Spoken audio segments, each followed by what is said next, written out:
첫 시간 주님께 안녕하세요. 대강교회 오훈 목사입니다. 5월 26일 화요일입니다.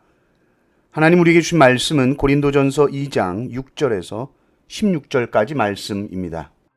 그러나 우리가 온전한 자들 중에서는 지혜를 말하노니 이는 이 세상의 지혜가 아니요 또 이 세상에서 없어질 통치자들의 지혜도 아니요 오직 은밀한 가운데 있는 하나님의 지혜를 말하는 것으로서 곧 감추어졌던 것인데 하나님이 우리의 영광을 위하여 만세전에 미리 정하신 것이라.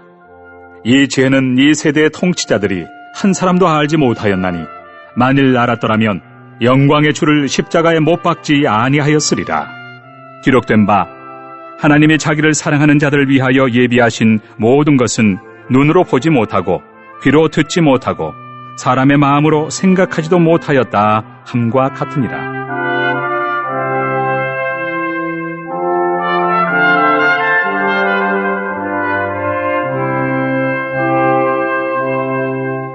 오직 하나님이 성령으로 이것을 우리에게 보이셨으니 성령은 모든 것 곧 하나님의 깊은 것까지도 통달하시느니라.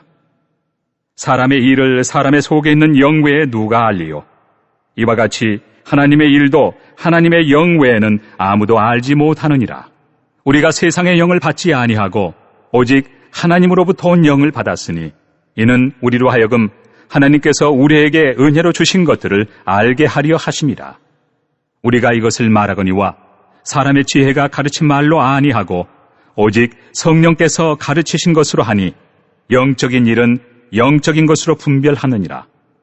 육에 속한 사람은 하나님의 성령의 일들을 받지 아니하나니 이는 그것들이 그에게는 어리석게 보이며 또 그는 그것들을 알 수도 없나니 그러한 일은 영적으로 분별되기 때문이라. 신령한 자는 모든 것을 판단하나 자기는 아무에게도 판단을 받지 아니하느니라. 누가 주의 마음을 알아서 주를 가르치겠느냐? 그러나 우리가 그리스도의 마음을 가졌느니라. 아멘. 오늘 본문은 우리에게 지혜를 소개하는데 두 가지 대조적인 지혜를 언급하죠. 하나님의 지혜, 또 이와 반대되는 이 세대의 통치자들의 지혜입니다. 이 세상의 지혜, 또 기술은 우리의 삶을 참 편리하게 만들어줍니다. 중요하고 필요한 것들이죠. 그러나 바울은 이 지혜가 아니라 하나님의 지혜를 말하고 있습니다. 그런데 이 하나님의 지혜는 은밀한 가운데 있다. 또 감추어졌던 것이다. 이렇게 말하죠. 7절을 보십시오. 오직 은밀한 가운데 있는 하나님의 지혜를 말하는 것으로서 곧 감추어졌던 것인데 하나님이 우리의 영광을 위하여 만세 전에 미리 정하신 것이라. 이렇게 말합니다. 감추어져 있기 때문에 세상은 보지 못합니다. 세상은 하나님의 지혜를 한 사람도 알지 못했다라고 합니다. 만약에 이 세대 통치자 중에 한 사람이라도 하나님의 지혜가 뭔지를 알았다면 영광의 주를 십자가에 못 박지 않았을 것이다. 이렇게 말합니다. 세상은 자신이 똑똑하다고 자부하죠. 자신들의 이성과 경험으로 내린 판단이 최고라고 생각합니다. 그런데 그 지혜로 뭘 합니까? 영광의 주를 십자가에 못 박습니다.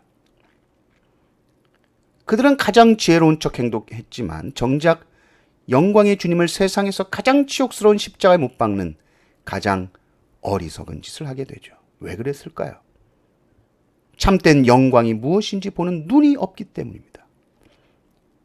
이처럼 세상의 지혜는 겉모습만 보게 할 뿐 영적인 본질을 전혀 보지 못하게 합니다. 그럼 이 영적인 본질을 볼 수 있는 지혜는 어떻게 찾는가? 공부합니까? 연구해서 찾을 수 있습니까? 이 지혜는 인간의 오감으로 깨달을 수가 없습니다. 감추어진 것이기 때문입니다. 그런데 이것을 어떻게 알고 깨닫느냐? 그 지혜의 통로가 무엇이냐라고 했을 때 먼저는 사랑을 말하죠. 9절을 보십시오. 기록된 바 하나님이 자기를 사랑하는 자들을 위하여 예비하신 모든 것은 눈으로 보지 못하고 귀로 듣지 못하고 사람의 마음으로 생각하지도 못하였다 함과 같으니라. 9절은 분명히 말합니다. 하나님이 자기를 사랑하는 자들을 위하여 예비하신 모든 것, 이렇게 말합니다. 이 모든 지혜는 누구를 위해서 예비하셨다는 겁니까? 하나님을 사랑하는 자들을 위해 예비하신 것입니다. 십자가에 나타난 그 하나님의 사랑에 감격하여 그 사랑 안으로 들어갈 때에야 비로소 영적인 눈이 뜨여집니다. 주님을 사랑할 때에야 비로소 하나님의 지혜가 뭔지 보인다라는 말이죠. 또 10절을 보면 우리 안에 계신 성령님을 통해서 결국 이 지혜를 밝히 드러내 주십니다. 그 지혜는 바로 예수 그리스도요. 십자가에 못 박힌 예수 그리스도죠.